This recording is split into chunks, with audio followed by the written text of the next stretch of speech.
जन्म और मृत्यु का सबसे बड़ा रहस्य गरुड़ पुराण के अनुसार क्या है? पूरा सर आए जानते हैं इस वीडियो के माध्यम से। इसे जानना हर एक इंसान के लिए बहुत जरूरी है।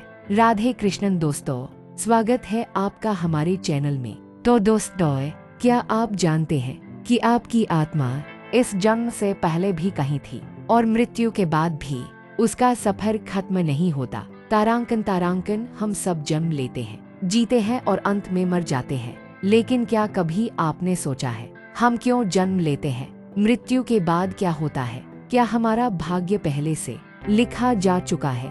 इन सभी रहस्यों का जवाब हमें मिलता है गरुड़ पुराण में। गरुड़ पुराण एक ऐसा दिव्य ग्रंथ है जो आत्मा, मृत्यु, कर्म, पुनर्जन्म और मोक्ष के गूढ़ रहस्यों को उजागर करता है। यह भगवान विष्णु और गरुड़ के संवाद पर आधारित है, एक आत्मा की अमरता और कर्म का सिद्धांत।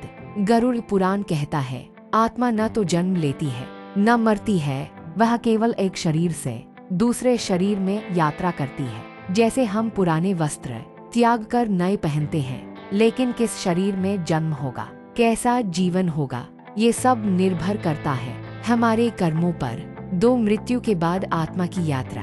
जब मृत्यु होती है, आत्मा शरीर छोड़ देती है और यमदूत उसे यमराज के दरबार में ले जाते हैं। वहाँ चित्रगुप्त आत्मा के सारे कर्मों का लेखा पेश करते हैं। यही निर्णय होता है कि आत्मा को स्वर्ग मिलेगा या नरक, या फिर अगला जन्म किस योनि में, किस परिवार में और किस प्रारब्ध के साथ। 3 जन्म से पहले भाग्य कैसे तय होता है? गरुड़ पुराण में वर्णन है कि आत्मा जब यमलोक में पहुंचती है तो उसके कर्मों के अनुसार उसका अगला जीवन तय किया जाता है। उसका भाग्य, उसका परिवार, उसकी आयु और जीवन के सुख दुख है। इसे कहा जाता है प्रारब्ध, यानी भाग्य जो पहले से लिखा जा चुका है। 4 गर्भ में आत्मा की चेतना। मृत्यु के बाद आत्मा कुछ समय तक सूक्ष्म लोकों में रहती है, फिर उसे नया शरीर मिलता है। जैसे ही आत्मा गर्भ में प्रवेश करती है, उसे अपने सारे पिछले जन्म याद होते हैं। वह ईश्वर से प्रार्थना करती है, हे प्रभु, इस बार मुझे मोक्ष मिल जाए। लेकिन जन्म लेते ही वह सब भूल जाती है और फिर माया के जाल में फंस जाती है। 5 क्या हम अपना भाग्य बदल सकते हैं? जो भाग्य हमने पिछले जन्मों में बनाया है वह तो प्रारब्ध है, लेकिन इस जन्म में हम जो कर्म कर रहे हैं वह है क्रियामान। यही क्रियामान कर्म ही है जो हमारे अगले जन्म और मोक्ष का मार्ग बना सकता है। यही है गरुड़ पुराण का मुख्य संदेश। कर्म करे पर पुण्य के साथ।